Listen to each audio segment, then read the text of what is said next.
Nous sommes 1 200 000 habitants à Bruxelles, une population cosmopolite composée de 180 nationalités différentes.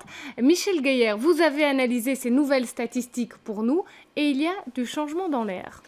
Oui, Marine. Et le premier changement, eh bien, on le voit quand on regarde le podium de ces différentes nationalités étrangères qui se retrouvent à Bruxelles. Sur la première marche, les Français, 15,2% des ressortissants étrangers dans la capitale. Et puis deuxième, les Roumains, 9,3% qui devancent les Marocains. L'année dernière, le Maroc était encore la communauté étrangère qui occupait la deuxième place sur le podium bruxellois.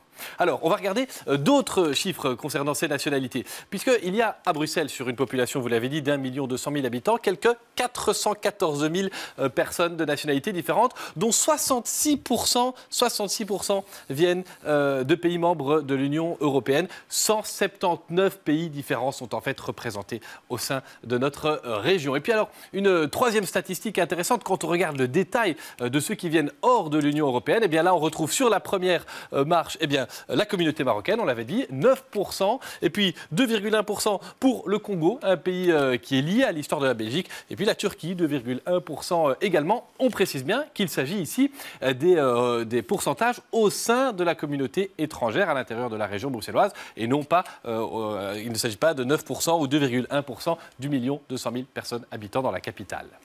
Au-delà des nationalités, Michel, d'autres chiffres nous informent sur la vie des Bruxellois.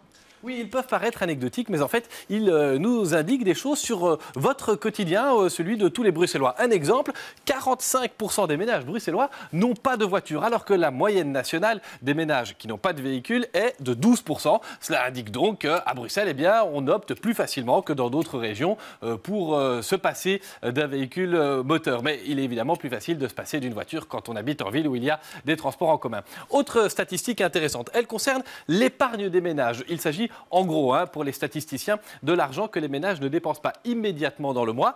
7,6% du budget des ménages constitue une épargne à Bruxelles pour 12% en moyenne nationale, ce qui indique donc que le coût de la vie est plus élevé en région bruxelloise. Et puis, quelques chiffres qui concernent les hommes et les femmes, comparatifs, intéressants. D'abord, la moyenne d'âge pour les hommes, 36 ans et 38 ans pour les dames. L'espérance de vie, elle, reste plus élevée pour les femmes. Vous le voyez, elles vivent en moyenne jusqu'à 84 ans. Contre 78 ans pour nous les hommes.